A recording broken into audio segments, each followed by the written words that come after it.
El sol caía a plomo sobre las aguas tranquilas del Golfo de México aquel 12 de agosto de 1990. La familia Medina, compuesta por Rosa, la madre y sus dos hijos adolescentes, Julián y Mateo, abordó una lancha desde el pequeño muelle de Celestún, un pueblo pesquero donde todos se conocían. Iban a pasar el día en el mar. Como tantas veces antes, era su manera de desconectarse del bullicio de Mérida, donde vivían desde hacía 3 años, y reconectarse con las raíces yucatecas de Rosa. Julián, el mayor, tenía 17 años. Era reservado, curioso, con una pasión por la fotografía que lo llevaba a capturar cada rincón del paisaje marino. Mateo, 3 años menor, era impulsivo, bullicioso y siempre buscaba aventuras, incluso donde no las había. Rosa, enfermera de profesión, era el ancla emocional de la familia. Había criado sola a sus hijos tras la muerte de su esposo en un accidente automovilístico en 1982. Aquel viaje no era solo una excursión, era una promesa cumplida. Rosa les había prometido llevarlos a ver la zona de manglares al sur del puerto, un área poco visitada pero conocida por su belleza inigualable. Alquilaron una lancha modesta, equipada con un motor fuera de borda, chalecos salvavidas, víveres y una radio portátil. Nadie parecía preocupado. El clima era perfecto. El mar estaba en calma. El dueño de la lancha, don Aurelio, los vio alejarse en el horizonte con una sonrisa. «Regresarán antes del anochecer», dijo, casi como un rito repetido. Pero no regresaron. A medida que el sol se ocultaba, los pescadores comenzaron a murmurar entre ellos. No era común que alguien permaneciera tanto tiempo mar adentro sin avisar. Don Aurelio esperó hasta las 8 de la noche antes de notificar a la Marina. En menos de 1 hora, una operación de búsqueda había comenzado. Los días siguientes fueron un caos de incertidumbre y esperanza. Helicópteros, lanchas y buzos rastrearon las costas. No encontraron nada, ni una señal, ni una boya, ni una prenda, ni restos del motor, ni manchas de combustible, nada. El mar había tragado a Rosa y sus hijos como si nunca hubieran existido. La historia conmocionó a la región. Durante semanas se mantuvo la búsqueda, pero finalmente, como suele pasar, fue desplazada por otras noticias. La vida continuó. Algunos decían que se habían fugado, otros que habían naufragado y sus cuerpos fueron arrastrados por la corriente hacia el Caribe. Pero había algo que no encajaba. Rosa era precavida, Julián meticuloso, Mateo, aunque travieso, sabía nadar bien. No era una familia que se arriesgara sin pensar. 17 años después, en una madrugada como tantas otras, un pescador llamado Eladio encontró algo flotando cerca de los manglares, a kilómetros del punto original. Era una boya blanca, desgastada, con algas adheridas, pero aún legible. En ella, escrito con marcador indeleble y cubierto por una capa de barniz marino, un nombre: Julián M. Eladio no era un hombre que se impresionara fácilmente. Llevaba pescando desde los 13 años y a sus 48 ya había visto de todo. Cuerpos flotando, redes llenas de basura, motores oxidados arrastrados por las mareas.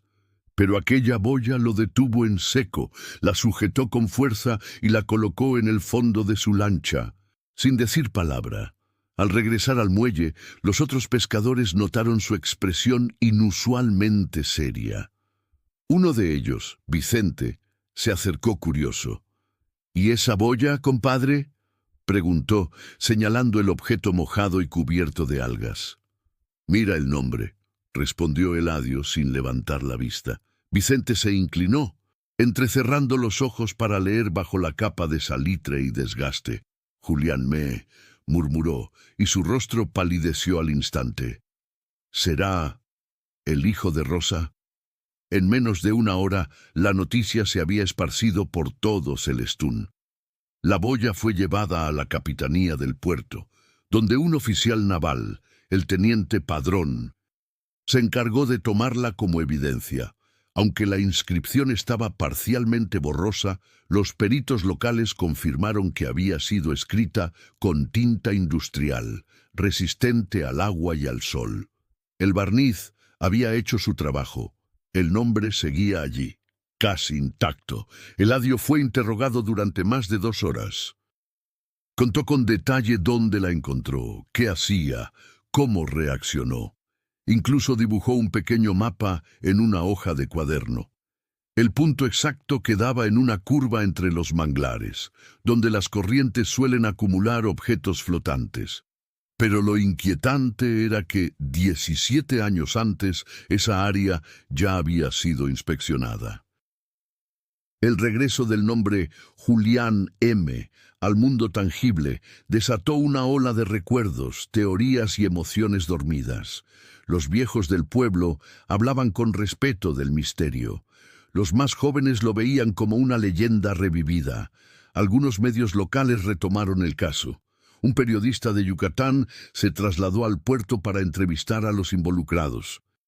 A pesar de las décadas transcurridas, había muchas preguntas sin respuesta. ¿Podía una boya sobrevivir 17 años en el mar sin desintegrarse? ¿O alguien la había arrojado recientemente? ¿Y por qué justo ahora? El teniente Padrón ordenó una nueva exploración en la zona, algo limitada por la falta de recursos.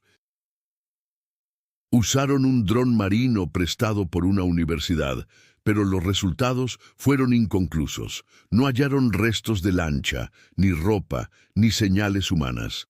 Solo el silencio del mar. Esa noche, Eladio no durmió. Soñó con un mar negro y una voz lejana que lo llamaba por su nombre. En su sueño la boya no flotaba. Se hundía lentamente, mientras él la intentaba alcanzar, pero no podía moverse. Al despertar, tomó una decisión. Iría por su cuenta al lugar donde encontró la boya. Sabía que no lo dejarían solo, pero no podía ignorar la sensación de que algo o alguien lo esperaba allí. Eladio partió al amanecer. Llevaba consigo su pequeña lancha de fibra, un motor recién afinado y lo indispensable: agua, linterna, cuerda y una vieja grabadora con la que solía registrar sonidos del mar. No le dijo a nadie que saldría esa mañana, pero su ausencia fue notada pronto. Vicente, preocupado, alertó a la marina. No era común que Eladio desapareciera sin avisar. Mientras tanto, él navegaba decidido, siguiendo las coordenadas que había memorizado. El cielo estaba encapotado, el aire húmedo y el mar algo más agitado que de costumbre. Las gaviotas sobrevolaban en círculos, como si advirtieran que algo no andaba bien. Cuando llegó al lugar donde había hallado la boya, ancló la lancha y permaneció en silencio. Apagó el motor. Solo se oía el vaivén del agua y el crujido leve de la madera. Se dejó llevar por la intuición. Lanzó la cuerda con un anzuelo pesado al fondo, más como gesto simbólico que como intento de pescar algo. Y esperó. Pasaron más de 2 horas sin novedad. Pero entonces, entre las raíces de los manglares, vio algo que lo paralizó. Una tabla flotante, cubierta de limo, con lo que parecía ser una inscripción antigua. Navegó lentamente hacia ella. Al acercarse, confirmó lo que temía. Era un fragmento de madera pintada de azul, con letras blancas parcialmente visibles. Alcanzó a leer: Medina. El corazón le latía con fuerza. No era posible. Ese color, esa forma, era parte del casco de la lancha desaparecida. Eladio la recogió con cuidado, la ató y la subió a bordo. En ese momento comenzó a llover. Una cortina espesa cayó sobre la superficie marina, reduciendo la visibilidad. Eladio encendió el motor con urgencia, pero no arrancó. Maldijo en voz baja y lo intentó de nuevo. Nada. Pasaron 10 minutos. Eladio, empapado, se dio cuenta de que estaba solo, aislado, con una pieza de un pasado enterrado en su lancha. Por primera vez en años, sintió miedo.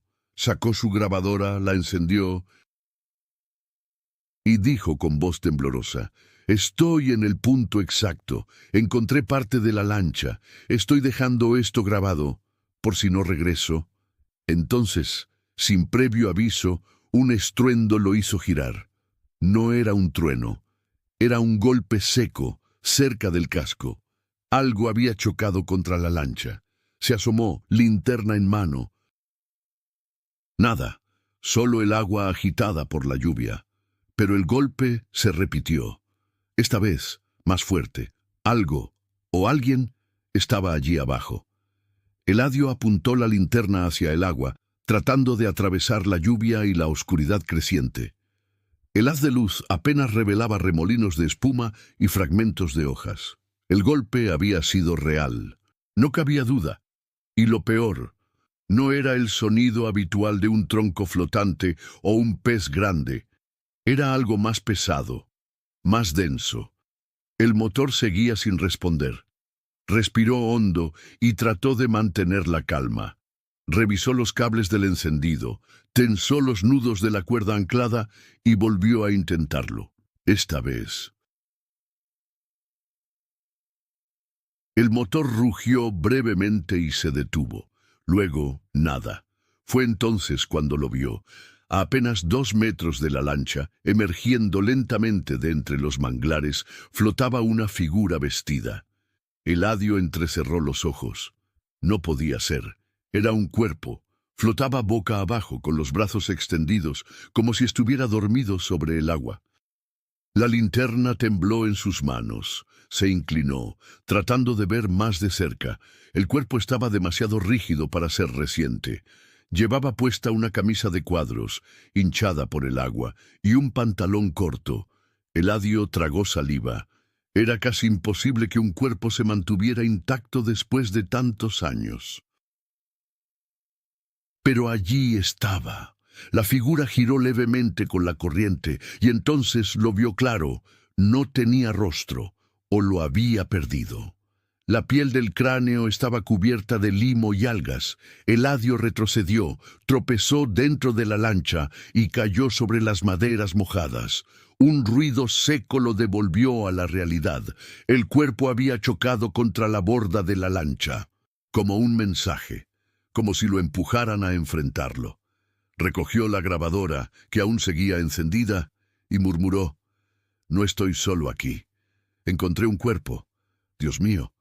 Pero no podía huir. La lluvia cesaba poco a poco, y en ese silencio nuevo escuchó algo imposible, una voz infantil, lejana, como si viniera desde el fondo del agua. «Julián». Eladio se paralizó. La voz se repitió casi en susurro. Él no sabía si lo estaba imaginando o si el mar se burlaba de su mente agotada. No había nadie más. Ni barcos cerca, ni señales de vida. Entonces decidió hacerlo.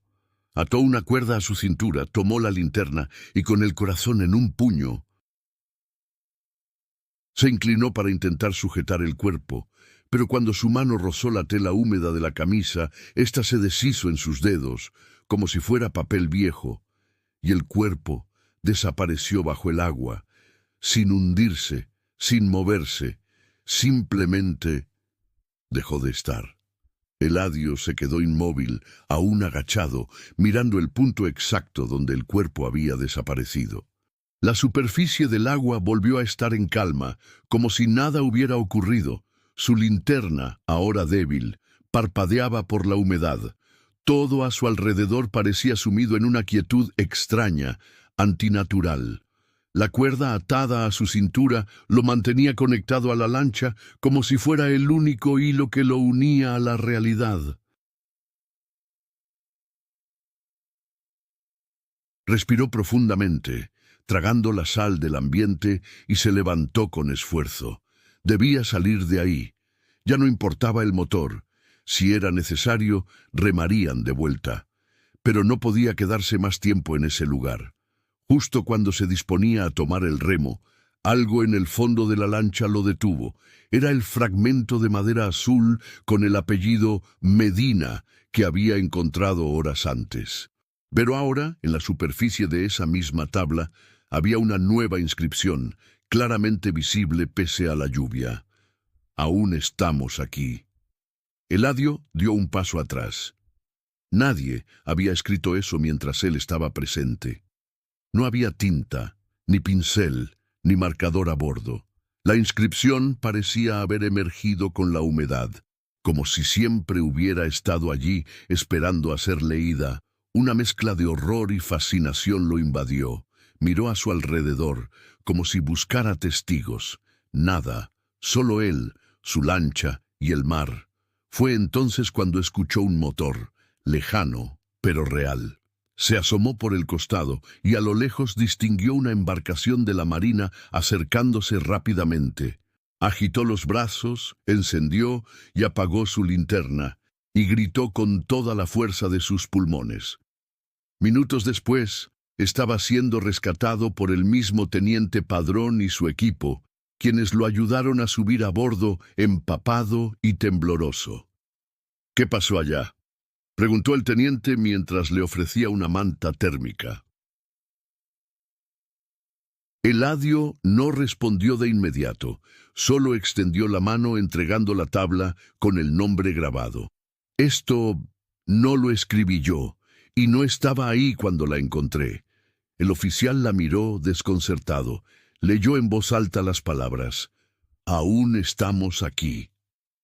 Y por primera vez, en mucho tiempo, el rostro del teniente Padrón reflejó algo más que profesionalismo. Reflejó miedo.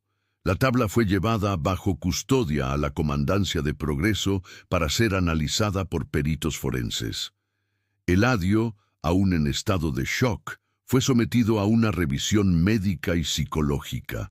Su relato fue detallado y coherente, aunque difícil de creer.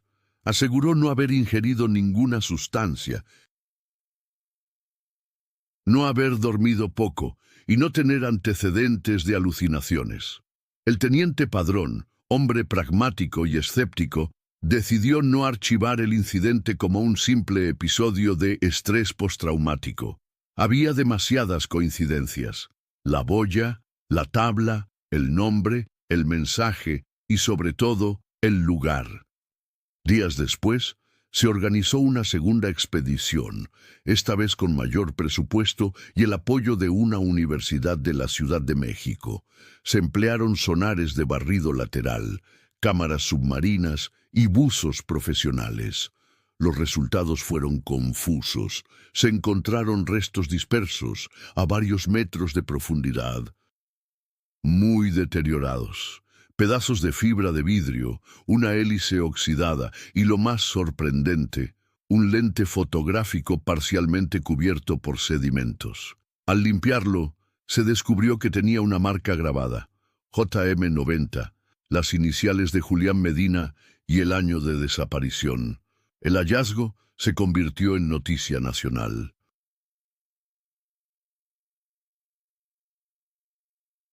Los medios retomaron la historia con titulares como «Reaparece evidencia de familia perdida en el mar hace 17 años» y «Mensaje del más allá o casualidad marina». Eladio, por su parte, decidió no hablar más. Se alejó del puerto, dejó la pesca y se mudó a un pueblo en el interior del estado. Pero antes de partir,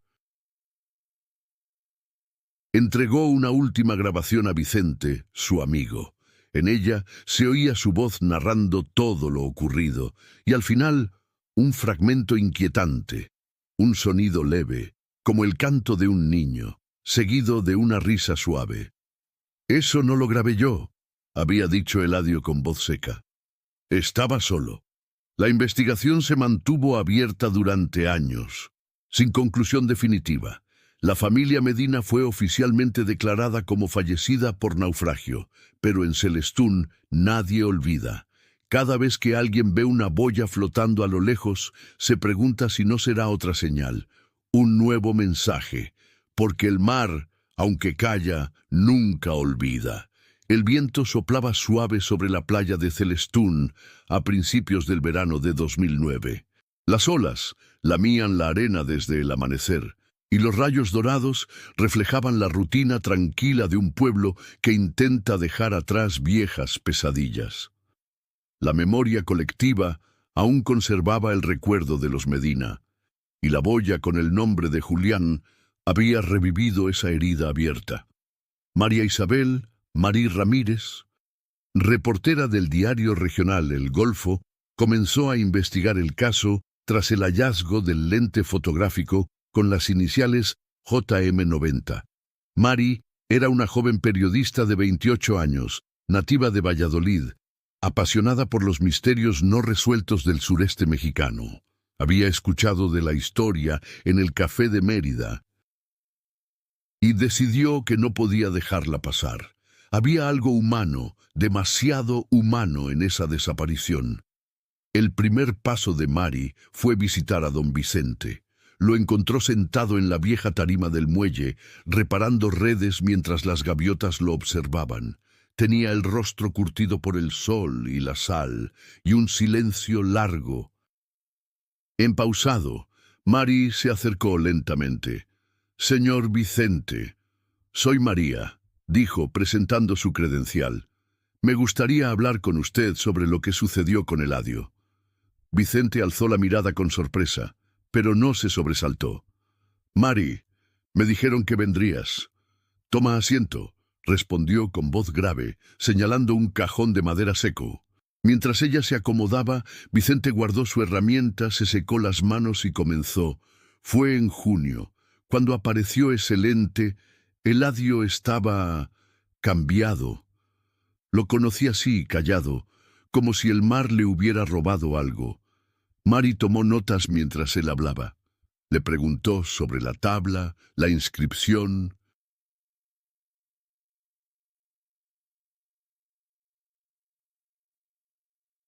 La voz.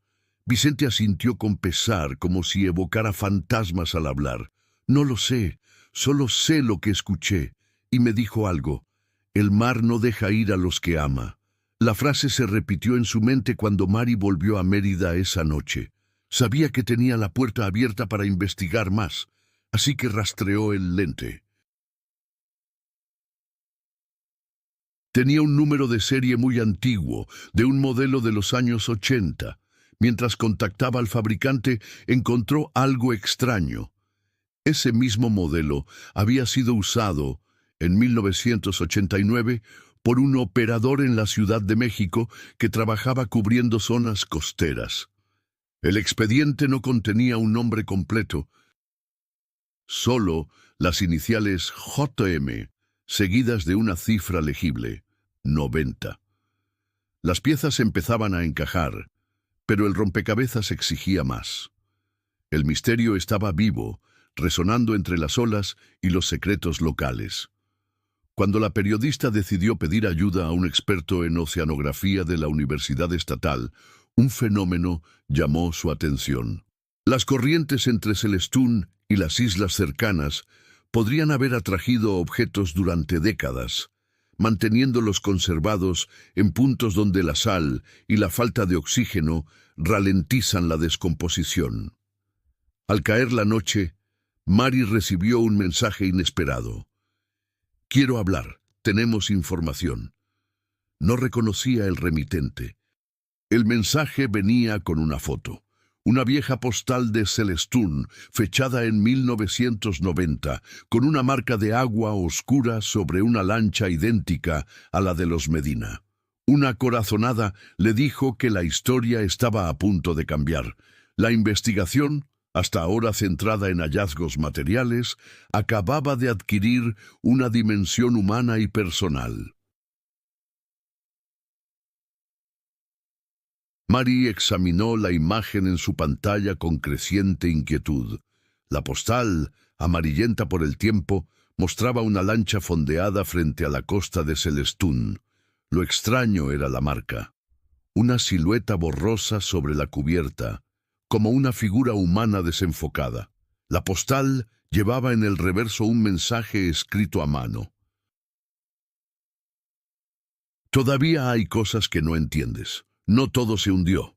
La periodista intentó rastrear el número desde donde había sido enviado el mensaje, pero resultó ser una línea desechable, sin registro de identidad.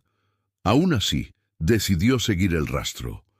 Volvió a Celestún 2 días después, esta vez acompañada por su grabadora y una cámara digital. El clima estaba seco, el calor era opresivo, y el viento soplaba desde el este con una consistencia rara. Mari se dirigió a la biblioteca municipal. Allí conoció a la señora Maritza, una anciana bibliotecaria que había estado allí desde antes de los años 90. Cuando Mari mencionó el nombre Medina, la mujer frunció el ceño y bajó la voz. Esa familia. Eran buenos. Rosa venía aquí a menudo con sus hijos. Julián leía mucho sobre mapas y navegación.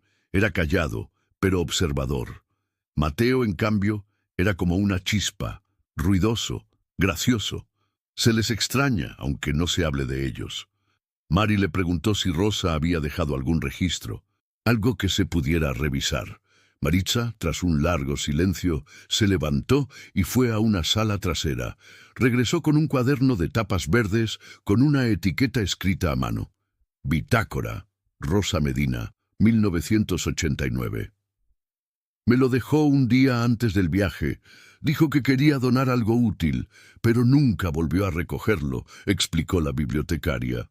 Mari hojeó el cuaderno con manos temblorosas. Eran apuntes personales, notas sobre rutas marinas, observaciones meteorológicas, hasta dibujos de peces. Pero una página resaltaba. Estaba fechada el 10 de agosto de 1990, 2 días antes de la desaparición. Mateo sueña con una isla que no aparece en los mapas. Dice que la ve en sueños, con árboles torcidos y una boya blanca flotando cerca. Julián se burla, pero anoche también se levantó alterado. Los dos tienen la misma imagen en la cabeza. ¿Coincidencia o algo más? La sangre de Mari se heló. No se trataba solo de una excursión fallida, había indicios de algo que precedía al viaje. Algo que, tal vez, los niños sentían y Rosa no entendió. Decidió quedarse en Celestún más tiempo. Rentó una habitación en una vieja posada frente al mar. Esa noche, mientras revisaba el cuaderno en la terraza, volvió a sonar su teléfono. Otro número desconocido. Esta vez, el mensaje era una grabación de voz. Tú no los conoces, pero ellos a ti sí, te están esperando. Y se escuchó algo más. El leve golpeteo de olas y una risa infantil. Mari reprodujo el mensaje varias veces. Analizó cada segundo, cada sonido de fondo. A pesar del tono inquietante, lo más perturbador era la risa. No parecía editada, ni falsa. Era auténtica, infantil, como si hubiese sido capturada cerca del mar. Lo consultó con un técnico de audio de la universidad, quien confirmó que el fondo era consistente con grabaciones hechas cerca de manglares en condiciones húmedas. Los días siguientes, la periodista siguió investigando. Descubrió algo relevante. Un pescador de la zona, Armando Rejón, afirmaba haber visto una lancha blanca similar a la de los Medina una madrugada del año 2005, justo antes de una tormenta. No le dio importancia entonces, pero al ver la postal publicada en un blog local, se lo confesó a Mari. Era igualita, blanca, pequeña, con toldo de lona azul, pero lo raro no era la lancha, dijo Armando, apretando su gorra entre las manos. Lo raro era que no hacía ruido, no tenía motor, flotaba, pero nadie la empujaba. Mari anotó cada detalle. La zona donde Armando aseguraba haberla visto estaba entre Celestún y una isla deshabitada llamada Isla Pájaros. un refugio natural donde pocas embarcaciones se aventuran. Era un lugar rodeado por manglares densos y canales poco profundos, difícil de alcanzar, aún más difícil de investigar a fondo. Decidió ir. Alquiló una lancha pequeña con un joven guía local, Diego, que conocía la zona como la palma de su mano. Salieron al amanecer con provisiones mínimas y equipo de grabación. El trayecto fue silencioso, solo interrumpido por los sonidos de las aves marinas. La marea estaba baja y el sol oculto tras nubes densas. Al llegar a uno de los canales que rodeaban Isla Pájaros, Diego detuvo el motor y señaló algo entre las ramas. Una boya blanca, vieja, cubierta de limo, apenas visible. Mari se inclinó y tomó fotos. Tenía una marca ilegible, pero el material era similar al de la boya encontrada por Eladio. «No nos acerquemos mucho», advirtió Diego. «Aquí las cosas cambian. Las brújulas se vuelven locas y las mareas se tragan lo que no entiendes». Mari bajó de la lancha y avanzó unos pasos entre las raíces. Llevaba botas altas, pero el fango era profundo. Entonces lo vio.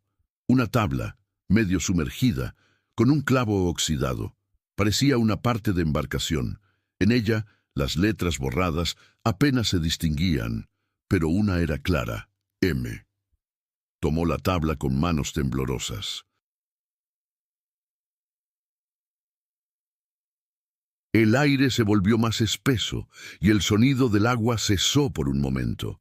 Fue solo un segundo, pero suficiente para que Mari sintiera que algo, una presencia invisible, la observaba desde entre los árboles. Regresaron antes del anochecer. Esa noche, Mari no durmió. Sabía que algo profundo se escondía bajo la superficie de ese misterio. Y lo peor, empezaba a sentir que ya no estaba investigando una historia, estaba siendo arrastrada dentro de ella. La mañana siguiente, Mari se despertó con la sensación de no haber estado sola en la habitación. La tabla que había traído del manglar estaba sobre la mesa, envuelta en una bolsa plástica. Cuando la abrió para examinarla con más luz, notó algo nuevo. El borde inferior, antes cubierto de barro, tenía una inscripción en tinta corrida, casi borrada, pero legible al ampliarla con lupa. «Nos fuimos, pero no todos». Ese mensaje la sacudió. Podía haber alguien vivo de los Medina. Era posible que Julián o Mateo hubieran sobrevivido y que, por alguna razón, nunca regresaran. Decidió volver a Mérida para consultar a un historiador marítimo. El profesor Enrique Malpica, experto en naufragios y rutas costeras del Golfo, la recibió en su despacho con una mezcla de escepticismo y curiosidad. Mari le mostró la tabla, las fotos de la boya,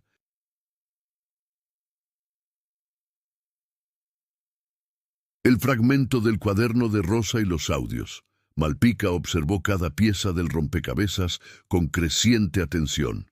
«Lo más interesante no es el naufragio», dijo mientras señalaba un mapa. «Es la zona. Mira esto. Estas corrientes crean lo que se llama un vórtice costero. Objetos pueden quedar atrapados por años,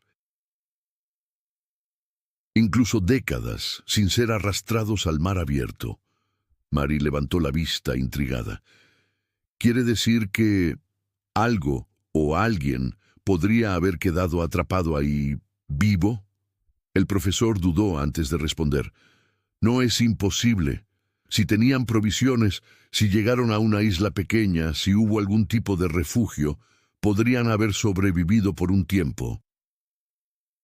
Pero después de 17 años, es improbable. Improbable, pero no imposible». Esa frase se le quedó grabada a Mari durante todo el camino de regreso. Esa noche volvió a Celestún. Había algo que aún no había hecho: visitar la antigua casa de los Medina. Estaba abandonada desde los años 90, tapiada en parte pero aún en pie. Un vecino, al verla acercarse, se le acercó. ¿Eres familia?, preguntó con desconfianza. No, soy periodista. Investigo lo que les pasó. El hombre la miró en silencio. Luego bajó la voz. Nadie entra ahí. Pero a veces, en las noches, se escuchan voces, como si alguien hablara desde dentro. Mari decidió entrar.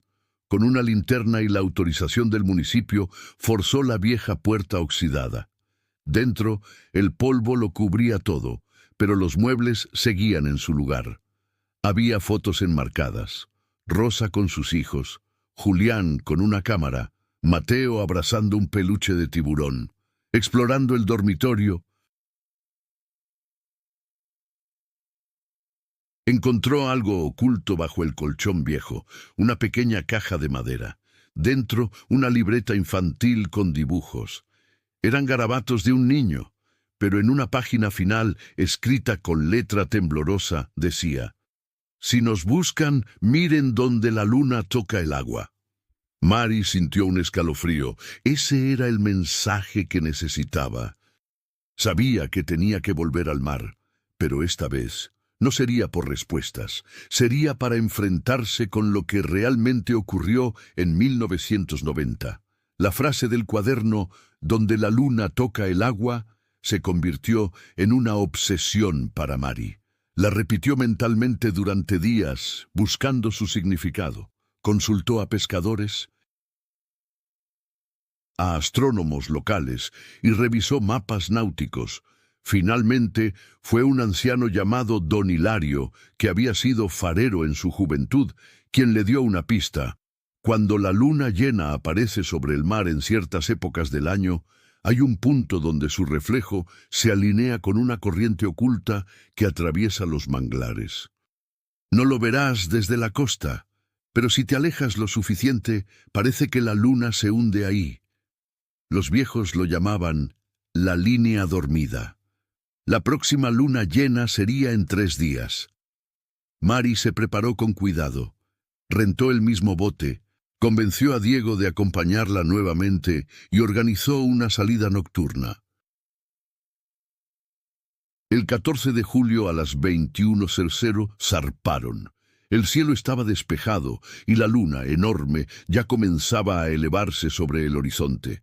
Mari llevaba todo: linternas, cámaras, su grabadora, la libreta infantil y la tabla. A medida que se alejaban, el reflejo de la luna sobre el agua comenzó a alargarse.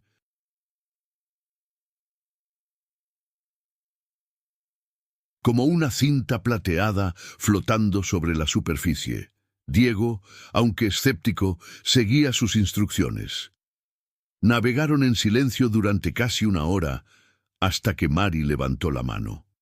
«Ahí», dijo, señalando un punto donde el reflejo parecía fundirse con una entrada estrecha entre los manglares. Redujeron la velocidad y siguieron remando lentamente. El silencio era absoluto, solo el sonido de los remos y el agua. Al llegar a la entrada del canal, la temperatura descendió bruscamente. El aire estaba quieto, y en el centro de ese canal, algo flotaba, una boya blanca, limpia, nueva. Mari no dudó. Tomó una foto, luego otra, y pidió a Diego que se acercara. Él, nervioso, remó despacio. Cuando estuvieron a pocos metros, ella leyó en voz baja lo que estaba escrito: Mateo Medina, 1990. Era imposible. Después de tantos años, esa boya no debería existir en ese estado. Parecía recién colocada. De pronto, la grabadora de Mari, que estaba encendida, comenzó a emitir interferencias. Una estática extraña, seguida de un sonido débil. Diego intentó girar el bote.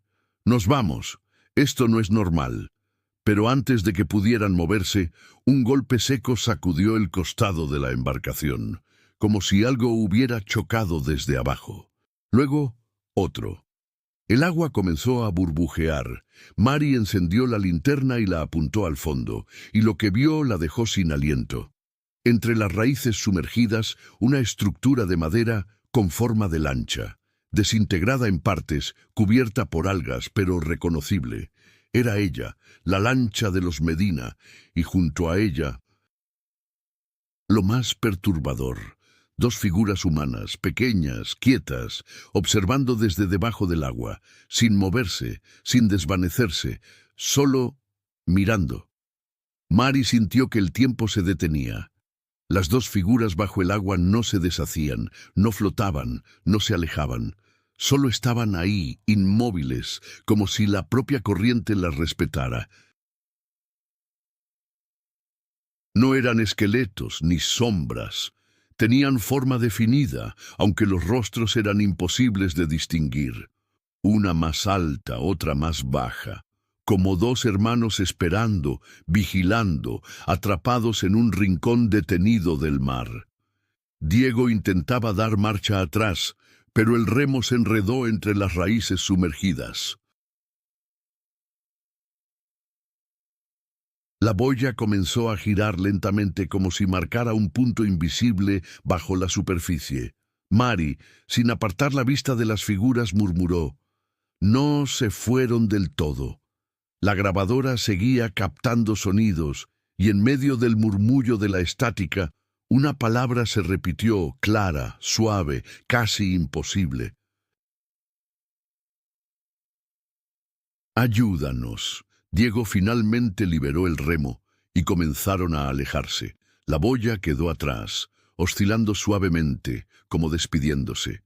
No hubo persecución, ni gritos, ni movimiento alguno, solo el regreso, silencioso y denso, a través del canal iluminado por la luna. De vuelta en tierra, Mari y Diego apenas hablaron. La periodista pasó la madrugada revisando las grabaciones y las fotos. Todo estaba ahí, las imágenes de la boya, la estructura sumergida, los rostros borrosos reflejados en el agua. Pero lo más inquietante era el audio. El susurro se repetía 2 veces, nítido: «Ayúdanos». A la mañana siguiente, Mari envió todo el material a su redacción con instrucciones precisas, no como una nota amarillista, sino como un reportaje profundo, con respeto. Esa misma semana, El Golfo publicó la historia bajo el título «Donde la luna toca el agua, el misterio que nunca se hundió». La publicación causó un impacto inmediato.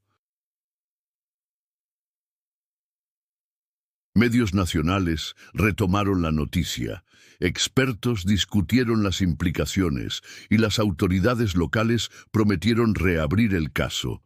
Pero lo más importante fue lo que ocurrió en el pueblo.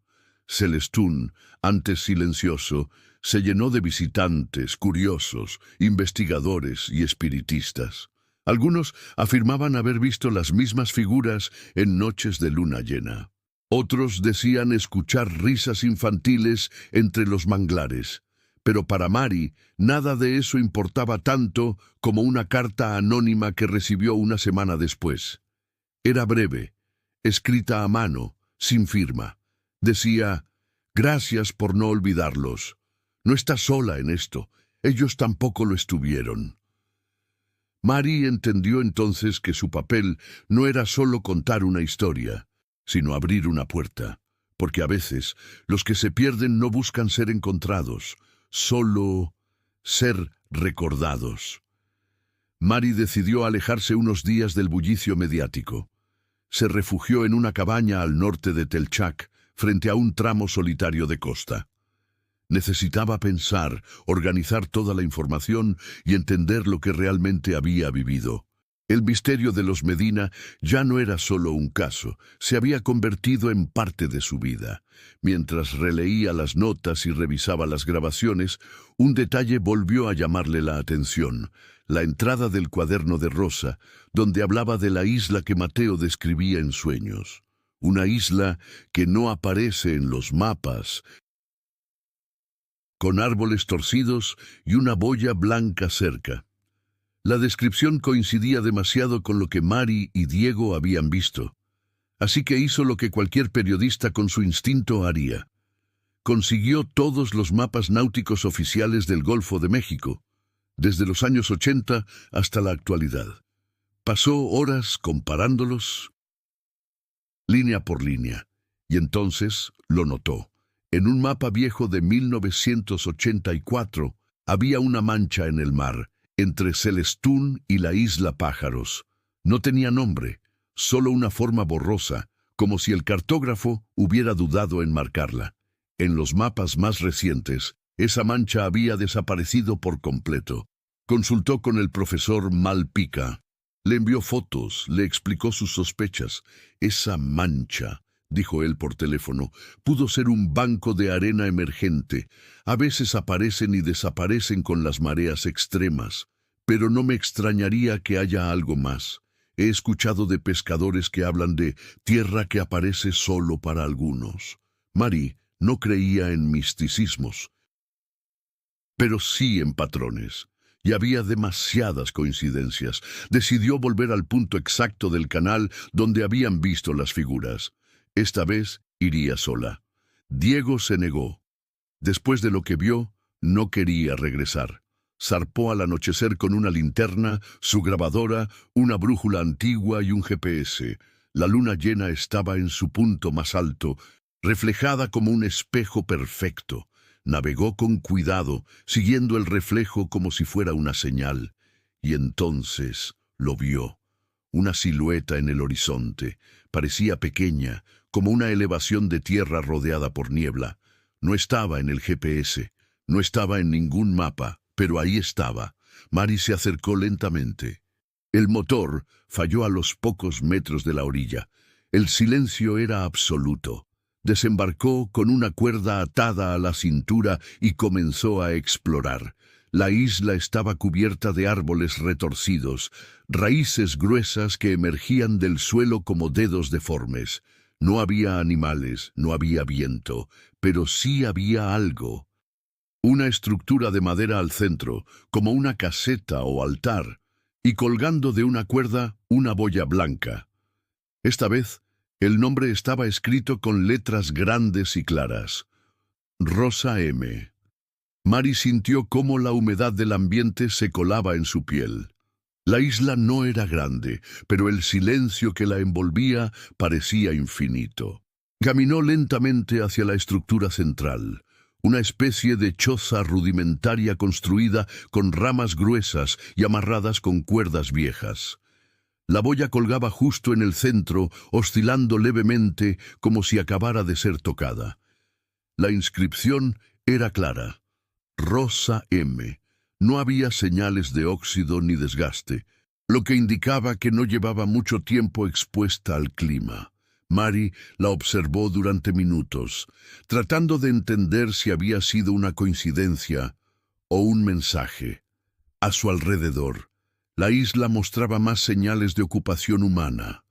Una cubeta vieja con restos de agua de lluvia, una manta de tela plastificada enrollada bajo una piedra, y lo más impactante, una caja de plástico sellada. Mari la abrió con precaución. Dentro había fotos, fotografías familiares, dañadas por el tiempo pero aún visibles.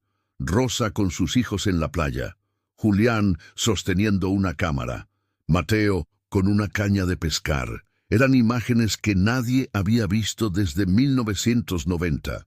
¿Cómo habían llegado allí? ¿Quién las había guardado? En el fondo de la caja, un cuaderno más reciente. No era de Rosa. Esta letra era diferente, más temblorosa, irregular. La primera página decía: a quien encuentre esto, no estamos solos, no fuimos los únicos. Mari sintió un escalofrío, continuó leyendo. Las páginas narraban días de aislamiento, mención de tormentas intensas, miedo a salir de noche y sonidos extraños. En una entrada fechada, sin año, alguien escribía: la isla aparece cuando el mar quiere. No siempre está. Hay días en que desaparece por completo, como si nunca hubiera existido, pero cuando regresa, las cosas están donde las dejamos. Es como si el tiempo aquí no siguiera el mismo ritmo. Mari grabó todo. Fotos, notas, incluso un video corto de la isla, tembloroso, donde se escuchaba solo su respiración agitada. Decidió volver al bote, pero al girarse, notó algo que no había visto antes.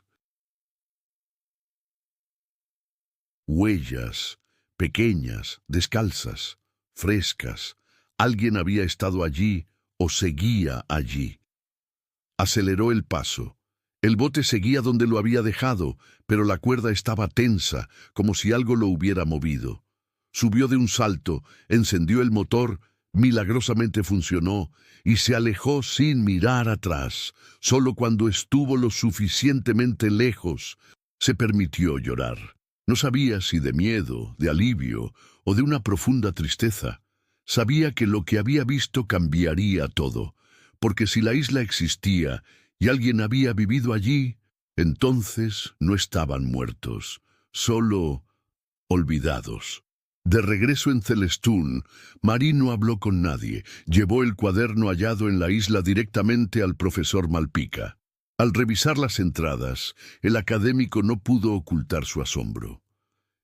Esto no lo escribió una mente descompuesta, dijo mientras pasaba las páginas.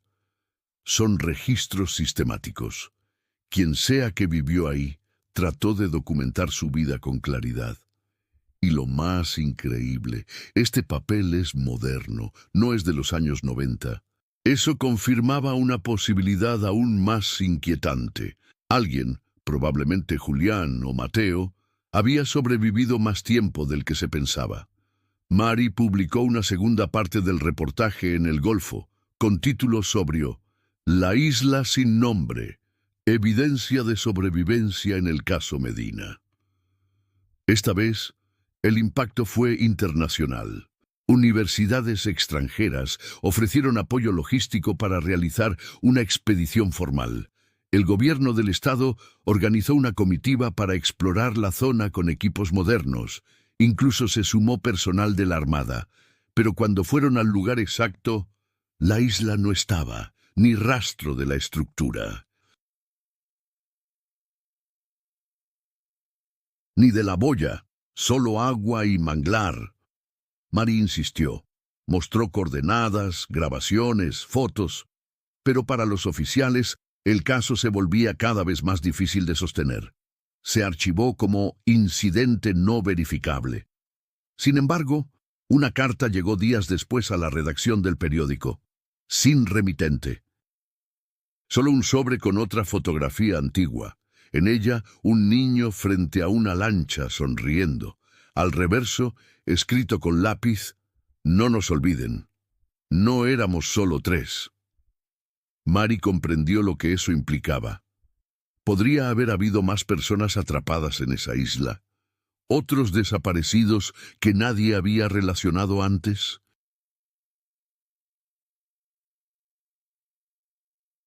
Decidió seguir otro ángulo.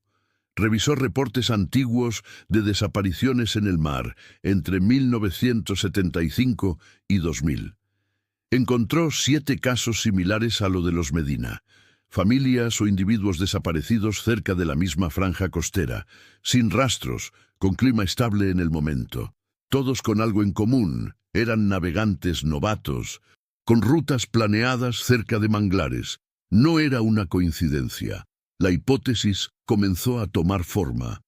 ¿Y si la isla, que aparece y desaparece, funcionaba como un punto de encierro?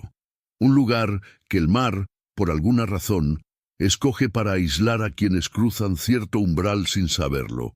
Una de las desapariciones, ocurrida en 1983, correspondía a un joven llamado Hugo Cabañas. Su madre, aún viva, vivía en Campeche. Mari viajó hasta allá para entrevistarse con ella. La mujer, de cabello gris y voz suave, abrió su casa sin preguntas. Cuando Mari le mostró la foto del niño frente a la lancha, la mujer la sostuvo con manos temblorosas y dijo: «Este es mi hijo. Pero esa foto no la tenía yo». Mari no pudo ocultar su sorpresa. La mujer, doña Elvira Cabañas, Sostenía la fotografía con lágrimas en los ojos, acariciando el rostro del niño como si fuera tangible. —¿Está segura de que es su hijo, señora? —preguntó Mary con voz baja. —Sí. Hugo tenía esa misma sonrisa. Esa camiseta. La última vez que lo vi fue en 1983. Salió a pescar con su primo en una lancha pequeña. Nunca regresaron. La lancha apareció a la deriva días después, vacía. Dijeron que se ahogó, pero yo siempre sentí que no fue así. Mary le mostró el reverso de la foto. Elvira leyó lentamente la frase. No nos olviden, no éramos solo 3. Cerró los ojos, como si estuviera escuchando una voz desde muy lejos. Siempre soñé con él, en una isla, rodeado de árboles que se movían como si respiraran. Esa descripción coincidía con lo que Mary había visto en la isla. Le agradeció a la señora y prometió mantenerla informada. En el camino de regreso, su cabeza hervía de preguntas. Si Hugo también había estado allí, entonces el caso de los Medina no era un hecho aislado. Había un patrón, una lógica inquietante. De vuelta en Mérida, Mary convocó una reunión privada con el profesor Malpica y un pequeño grupo de investigadores que ya colaboraban con ella. Mostró todas las pruebas reunidas. Las fotos, los cuadernos, las grabaciones.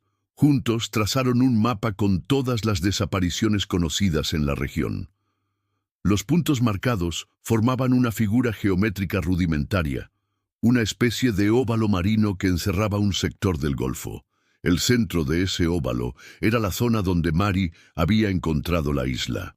«Esto es un fenómeno físico, o uno que todavía no entendemos», dijo Malpica, apuntando con un compás la zona. «Sea lo que sea, actúa con reglas distintas. No responde al tiempo, ni al espacio como lo conocemos». Mary guardó silencio por un momento. Luego habló con convicción. «Tengo que volver sola. No con drones ni con botes oficiales. No va a aparecer para quienes vienen a verificar. Solo se muestra a quienes lo buscan de verdad». El grupo se opuso, pero ella fue firme. En su interior, algo le decía que la isla no era peligrosa. Era un refugio involuntario, un lugar olvidado por el mundo, donde el mar retiene lo que otros dejaron ir. Preparó el viaje con cuidado. Esta vez se llevó solo lo esencial: agua, brújula, cámara y el cuaderno de Rosa. Zarpó de noche, como la vez anterior, sin decir nada a nadie. La luna era nueva, oscura, pero el cielo estaba despejado. Remó más de 1 hora hasta que la brújula comenzó a girar sin sentido. Allí estaba. La isla emergía de nuevo, silenciosa, húmeda, intacta. Mary desembarcó. El suelo estaba más seco que la vez anterior. La estructura de madera seguía allí. Y la boya también. Pero esta vez había algo más. Una fogata reciente, aún humeante, y una voz. «¿Eres tú, Mary?» Mary se quedó inmóvil al escuchar su nombre. La voz era masculina, joven, pero cargada de una fragilidad extraña, como si no se hubiera usado en mucho tiempo. Ella alzó su linterna con cautela y la giró hacia el origen del sonido. Entre 2 árboles, de pie, estaba un muchacho delgado, con ropa gastada y el cabello largo. Sus ojos se protegían de la luz como si fuera demasiado intensa. Daba la impresión de no haber visto a otra persona en años. «¿Quién eres?», preguntó Mary con el corazón desbocado. «Me llamo Julián», respondió él. «Julián Medina». La linterna tembló en la mano de Mary. Durante segundos no supo qué decir. Lo tenía frente a ella, vivo. Después de 17 años, el adolescente desaparecido estaba allí, convertido en un hombre joven. Julián dio un paso hacia ella, luego se detuvo. «No todos nos fuimos. Yo me quedé», dijo con voz baja. Mateo no resistió. Mamá se fue en la tormenta. Solo yo quedé aquí. Y después El tiempo cambió. Ya no pasaba igual. Mari se acercó lentamente. Julián se dejó caer sobre una piedra. Sus movimientos eran torpes, como si sus músculos no recordaran bien cómo moverse. Ella le ofreció agua, que bebió con ansiedad. ¿Cómo sobreviviste? ¿Por qué no saliste antes?, preguntó Mari, tratando de contener la emoción. A veces la isla está, a veces no. Es como una respiración, se hunde y regresa. Intenté irme muchas veces, pero siempre volvía al mismo punto, como si no quisiera que me fuera. Mari comprendió entonces que lo que enfrentaban no era un simple caso de supervivencia, era una anomalía, una ruptura en la lógica del mar. Julián le entregó un cuaderno, deteriorado, con hojas sueltas. En él había notas sobre sus días, dibujos de la lancha, mapas trazados a mano y nombres, no solo Rosa y Mateo, sino otros con fechas diferentes. Una lista de personas que, según él, también habían estado en la isla. Algunos habían desaparecido en los años 80, otros incluso antes. Uno de ellos me dio esto, dijo Julián. Me dijo que si alguien venía, debía entregarlo. Después, nunca lo volví a ver. Mari hojeó el cuaderno. En la última página, una frase escrita con una caligrafía distinta. El mar guarda lo que el mundo no quiere recordar. Pasaron la noche en silencio. Mari grabó todo con su cámara, pero decidió no presionar. Julián necesitaba tiempo. Por la mañana la isla seguía allí. Ella encendió el motor de su bote y lo invitó a subir. Él dudó. Caminó hasta la orilla, tocó el agua con sus manos, como si quisiera asegurarse de que era real. Luego la miró. ¿Y si no puedo irme? Mari le extendió la mano. Si el mar dejó que yo llegara, también te dejará salir. Julián subió al bote con paso inseguro. Se sentó en silencio, mirando hacia la isla que lo había contenido durante más de la mitad de su vida. No dijo nada mientras Mari encendía el motor y comenzaban a alejarse. El agua estaba calma, sin corrientes anómalas. Por primera vez parecía que el mar permitía su salida. Durante el trayecto, Julián cerró los ojos varias veces, como si temiera despertar de un sueño. Solo al acercarse a la costa, cuando ya se divisaban las luces lejanas de Celestún, habló. ¿Hay otros? Sé que sí. No están todos muertos. Mari lo escuchó sin interrumpirlo. Algunos encontraron maneras de irse. Otros eligieron quedarse, no por miedo, sino porque ya no tenían a dónde regresar. Para ellos, la isla era el único lugar donde aún existían. Mari comprendió lo que quería decir. El mundo real puede ser más cruel que el aislamiento. A veces, es más fácil quedarse donde al menos se tiene una memoria viva. Al llegar al muelle, un par de pescadores los vieron desde lejos. La imagen de una mujer joven ayudando a un hombre desorientado y descalzo a desembarcar se grabó en sus mentes. Uno de ellos murmuró, «Es él, es Julián Medina». La noticia recorrió el pueblo como un incendio. En menos de una hora, la Marina, la prensa y autoridades de Mérida estaban en el lugar. Julián fue llevado al hospital local para una revisión completa. Los médicos no podían explicar cómo, tras tantos años, su salud fuera razonablemente buena. Su cuerpo mostraba signos de desnutrición, pero estaba lúcido, cuerdo, funcional. Mari, por su parte, entregó las grabaciones, los cuadernos, las fotos y toda la documentación a su medio. Esta vez pidió que se manejara con sensibilidad. No era una exclusiva, era una historia humana. El regreso de Julián desencadenó nuevas búsquedas. Se reabrieron expedientes olvidados, se movilizaron equipos hacia la zona de los manglares y se solicitó ayuda internacional para entender el fenómeno de la isla móvil. Pero como antes, cuando volvieron al sitio, la isla ya no estaba. Julián fue reunido con su tía, la hermana de Rosa, que aún vivía en Campeche. Se abrazaron como si el tiempo no hubiera pasado.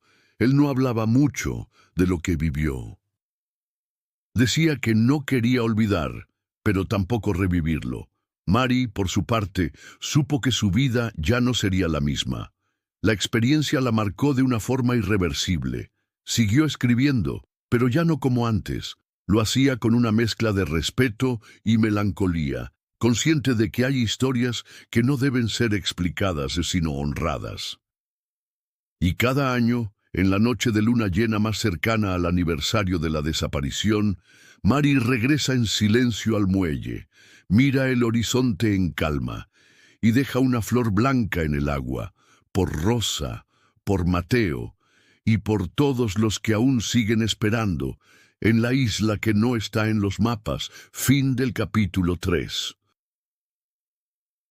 El regreso de Julián Medina a la vida pública se convirtió en un fenómeno mediático sin precedentes. Pero lo que muchos esperaban fuera un final feliz, pronto se transformó en un nuevo capítulo de incertidumbre, porque con Julián fuera de la isla no volvió a aparecer. Los días pasaban, y aunque las búsquedas se intensificaron, el mar guardaba silencio. Los investigadores marinos instalaron boyas rastreadoras, drones acuáticos y hasta sensores submarinos. No hallaron nada, ni señales de tierra emergente, ni variaciones geológicas inusuales. Pero los pescadores seguían reportando fenómenos inexplicables, brújulas que fallaban,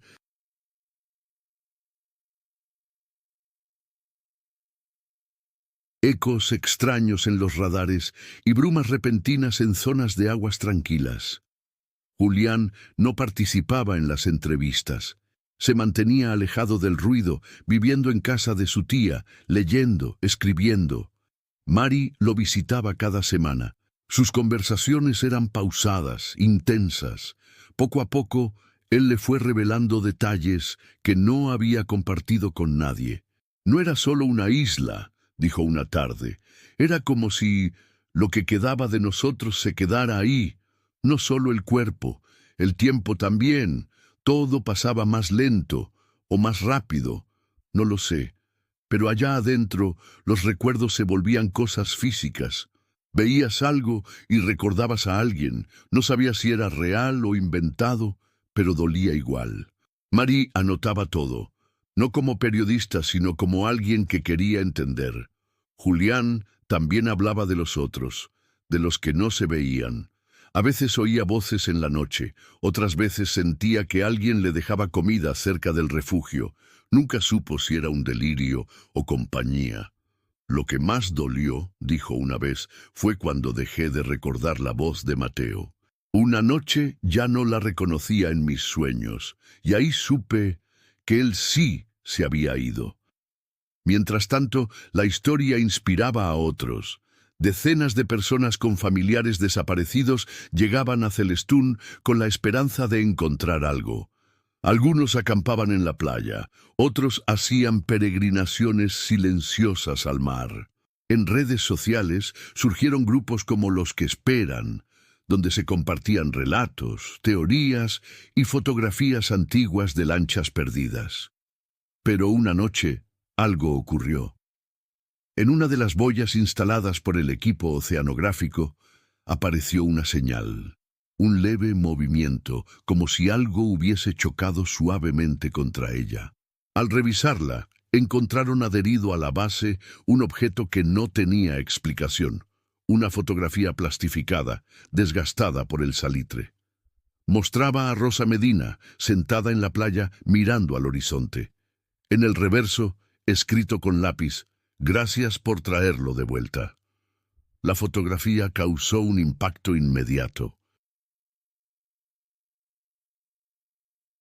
¿Cómo había llegado allí? ¿Quién la había colocado? Nadie supo dar una respuesta concreta. Los científicos dijeron que era imposible que un objeto así viajara sin romperse o desintegrarse. Pero ahí estaba, real, intacta, con un mensaje claro. Mary fue la primera en mostrarle la imagen a Julián. Él la sostuvo con manos temblorosas y la acarició como si pudiera devolverle calor. Esa foto, la tomó Mateo, fue el último día antes del viaje. No sabía que la guardaba. Guardó silencio por varios minutos y luego añadió: «Esto no vino del mar, vino de ella». Mary entendía lo que quería decir. En el mundo de Julián, la lógica ya no era suficiente. Había empezado a sentir que las emociones podían materializarse, que el recuerdo tenía peso físico.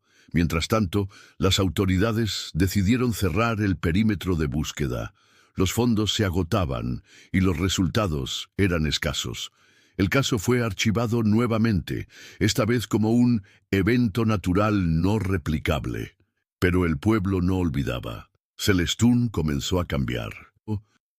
La historia de los Medina atrajo a viajeros que no buscaban turismo, sino señales. En las noches de luna llena, la playa se llenaba de personas en silencio, mirando el horizonte, esperando una brisa, una sombra, una boya. Algunos afirmaban haber visto figuras moviéndose entre los manglares.